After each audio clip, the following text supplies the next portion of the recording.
Hey guys, it's Scott with Scotty B Cards, and in this video, I have the director and writer of Behind the Card, and he's going to tell us all about his new movie.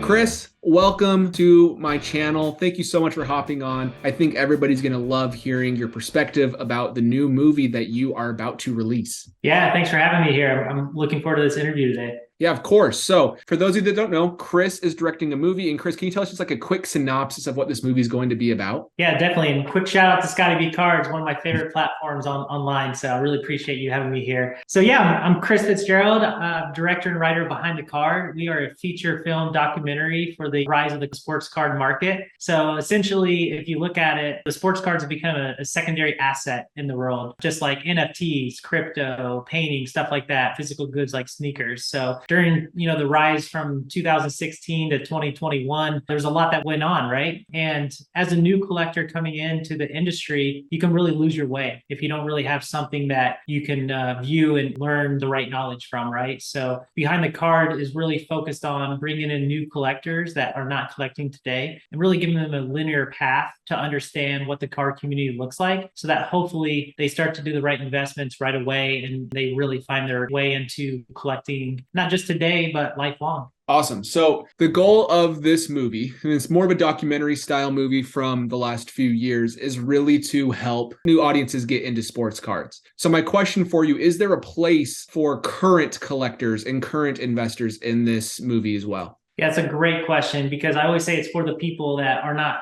in the collecting world. But I think anyone that's collecting cards have at least been collecting since quarantine, right? Yeah. And we filmed this in early 2021 with the premises of what happened between 2017 and 2020. So for everyone that really has been in the card collecting community for the last few years, they're going to reminisce about a lot that went on, whether they were just joining and saw things happening online, or if they actually couldn't find boxes in Target or were fighting someone else in line because they were trying to get the boxes before them, right? There's a lot of those things that happened, and we kept it really entertaining. My goal as a director was to create a documentary that didn't feel like a documentary, which is hard to do, right? But this isn't something that happened 10 years ago, 20 years ago, like most documentaries. So I think as a collector, you're going to really enjoy some of the behind the scenes stuff that you might have hated to see. And in reality, you might not realize how it really happened. Like Vegas Day, for instance, burned a Michael Jordan card, and everybody felt way about that or another, right? And that was a bold statement about what happened during that time frame. We really unpack how that went down and what that meant and how others felt about it as well. And you really haven't seen that commentary happen yet, right? So that's the stuff that collectors are going to love to see. Cool. So we've established what your movie is going to be about, your documentary is going to be about. So what inspired you to do this? I think all of us that collect cards always want to expand our own personal brand and do something cool and epic, and you've been able to do it. So how did you get to this point, and what inspired you to do this? Yes,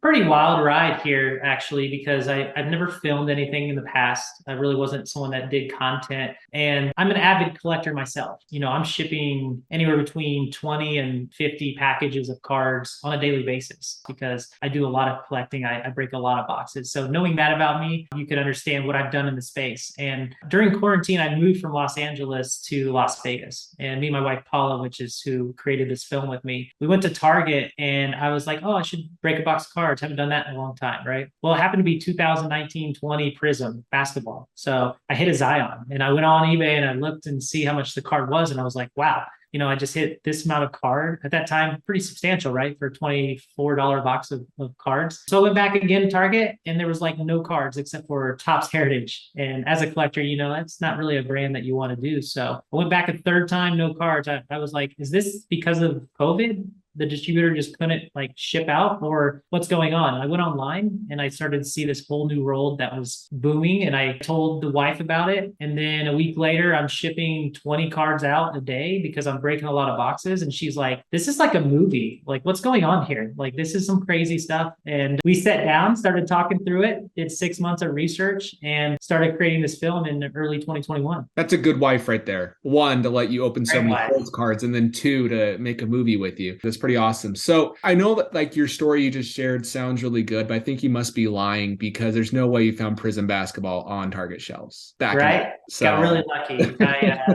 I went to a Target that was more suburban locked than normal. Oh, cool. So I think that it just wasn't hit yet. And I think there was 3 on the shelf, which I kick myself now that, we fast forward that I didn't grab all the boxes at the time, but I got really lucky. And then it was like Mosaic came out. I hit Mosaic on the shelves. And then after that, just boxes were gone. The other 2 boxes you didn't buy probably had a Jaw silver in one and a Zion silver in the other, But that's great. Well, thanks for sharing that. So you're a collector, but you view yourself also as an investor, a hybrid type approach. A lot of collectors and investors kind of have a contentious relationship when it comes to understanding that they can live in the same hobby because they don't like what the other ones are doing. And my question for you, as this focuses heavily on the investing side, a lot of the people you have in this video, when we'll get into who the cast is investing. How can this movie be for collectors as well? My audience is mostly collectors. How does this relate to them and why should they go watch a movie? From a director standpoint, I really need to capture the audience. So we put a lot of interesting things in like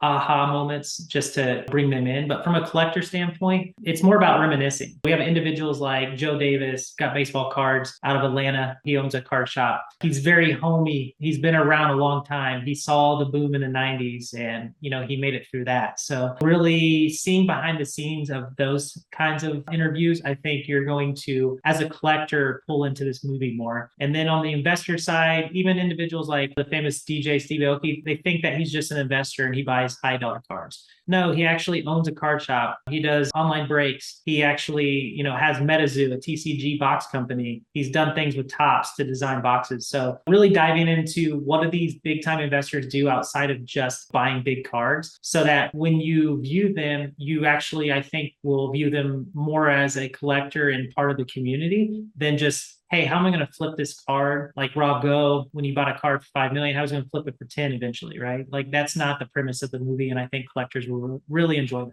Yeah, and I've been lucky enough to see this prior to its release. And I will say that is a very good movie for 2 things. First thing is a time capsule. You'll really get the nostalgic feeling of that crazy era of sports cards, whether you loved it or hate it. It captures it really, really well. But overall, it also does a good job, I feel like, of just really explaining a lot more of what sports cards is about for the newer audiences. So I think you are serving both audiences there. It's just very interesting to see how much the hobby has evolved since you recorded this, less than 12 to 24 months ago with the financial markets and everything going on. So I do want to highlight that it is a very good video for that purpose, and don't expect it to be 2022 from July because it's just, there's no way that can happen. Like a collector, for instance, is going to be like, why isn't Fanatics in it? Yeah. Yes, well, Fanatics didn't buy Topps at the time of us recording it. But we did do a good job of positioning who were the brands in the past, Flair, Don Russ, Upper Deck, right? And who owned those licenses, and then who owns those at the time. So we kind of left it up as this changes often. So as a collector, you'll feel that in the film and say, oh, great, they captured this correctly, even though a month after,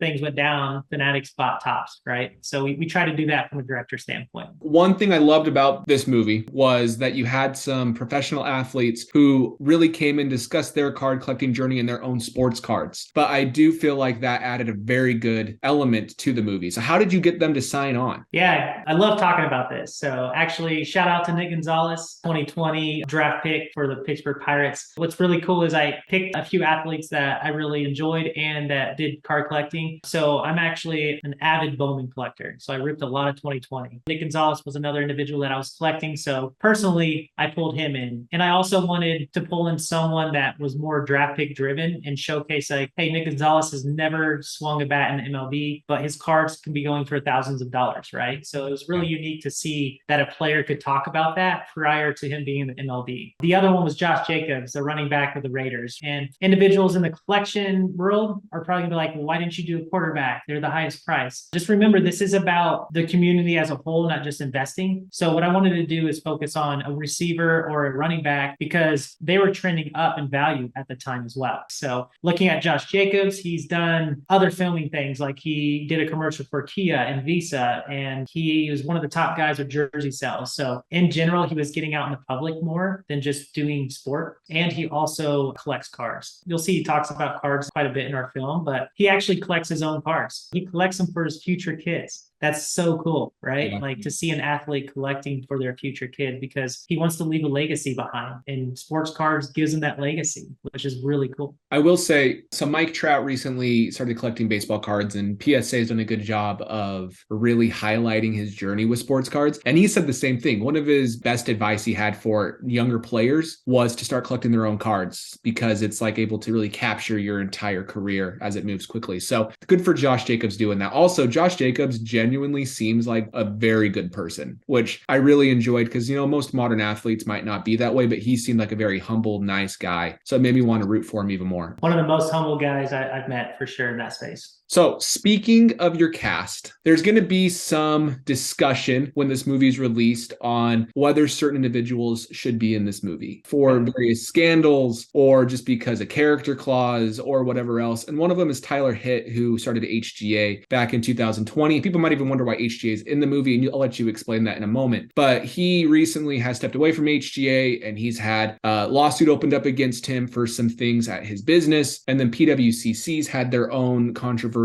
history as well, and they're in this movie. What are your thoughts for the average collector who might be turned off by those individuals being a part of this film and the sports card industry portrayal? Yeah, Scotty, let's air out some dirty laundry over here, right? I do want to make it clear that we have no ties to any relationships, individuals, or companies in the film. Our perspective on this of who we casted was primarily focused on what was happening in the space at the time. The hottest startup, I would arguably say, was HGA and their rise during this time frame. They're not in it a lot, you'll notice, but they are in it in a few locations. And Tyler, as the CEO at the time, did the interview with us. So I don't have any ties to them, but if you look at it from a Tyler Hitt perspective, then you're probably rubbed wrong that we had him in it. If you look at it as this was the era that HGA was growing quickly, and the reason why they're in it is because they were the hot new startup that was growing, then I think you're going to enjoy that section of the film. So I urge people to not look at it from the person that's in it, but from the time frame that the documentary happened. Because if we didn't have these individuals in it, and whether they did things in the past or in the future, then we're not capturing everything that's going in the card market. And this is a documentary. This isn't what does Chris Fitzgerald or our team think about the card space. This is what was going on in the card market at the time, and that's what we focused on. Awesome. Speaking of other characters that might draw some ire from fans, is Vegas Dave has a role in this movie. Do you want to elaborate why he's in this movie, what his role is, and why he's here? Yeah, you love or you hate Vegas Dave. You know, he's one of the biggest characters online, not just in the sports card market. So as an avid collector, you may have liked him in 2017 when he sold Mike Trout cards because he was pumping the market up, right? You know, the recent years, and even when we filmed it, he was calling the crash of the card market. And, you know, he's a very vibrant person and very outspoken individual. So you end up hating him a lot of times, right? But he's in it because he did play a large role between 2016 and today. He speaks his mind differently than others. And again, we don't want to tell the audience which way the card market's going. We allowed our individuals like Vegas Dave to come in and say the market's going to crash 100%. And we have other individuals that say the card market's going up 100%. We're leaving that interpretation up for you as the audience of what you believe, and allows you to not get persuaded by me, but persuaded to go online and see more about what happened to kind of make that decision for yourself. So as much as you may love him or hate him, he belongs in the film because he did have an integral part of the card community during that time frame. Awesome. What would you say to collectors again to really get them out there, to make sure that you had their best interest in mind as well as investors? Yeah, when you think about a documentary, it's from the past. You want to capture the good, the bad, and the ugly. So I want you to come in and know that you're going to capture things that you're going to be offended by potentially, those cast members or what they say. But I want you to know that you're going to enjoy it by the end of it. You know, when we talk about Vegas Dave, there's going to be parts where you might even start to like him, even if you don't like him, because of some of the things that he says. And you're like, oh, you know, maybe he's right with what he says. But then he becomes Vegas Dave again with his outspoken mind. And maybe you end up not liking him at the end, right? But I really want you guys to think about that as collectors and come in and see the film and really enjoy it and reminisce. There's parts in it that are emotional. there's crazy parts in it that you're going to be like, wow, I remember that happening, and how that doesn't happen anymore. Thank goodness. It's getting easier, I think, for us as collectors than it was in 2020. So to be able to experience that mayhem again, where it was more of a flipper investor mentality, I think you're going to really appreciate today's market as we get back down to earth where it's easier to collect cards. Awesome. Well, Chris, thank you for your time. I appreciate it. I'll let everybody know where to find you and where to find the movie as well. Yeah, definitely. So check us out on Instagram at Who's Behind the Card. We have a Facebook as well, but everything trickles from Instagram. You can see a lot of behind the scenes of what's going on pre-release. We actually are coming out in theaters on November 18th. So make sure you guys go out if you can in your location and see it in theaters. If not, it'll be on demand and in demand as well. So you guys will be able to see this very soon. And I'm looking forward to seeing what everybody thinks. Awesome. Well, thank you, Chris. Thanks for your time. And tell Paula thank you for me as well. Definitely will. Thanks, Scotty. And thank you for watching, everybody. If you have any comments for Chris, ask down in the comments below. I'm sure he will scan them a little bit and answer them for you if there's anything he wants to answer. So appreciate your time, and I'll see you later.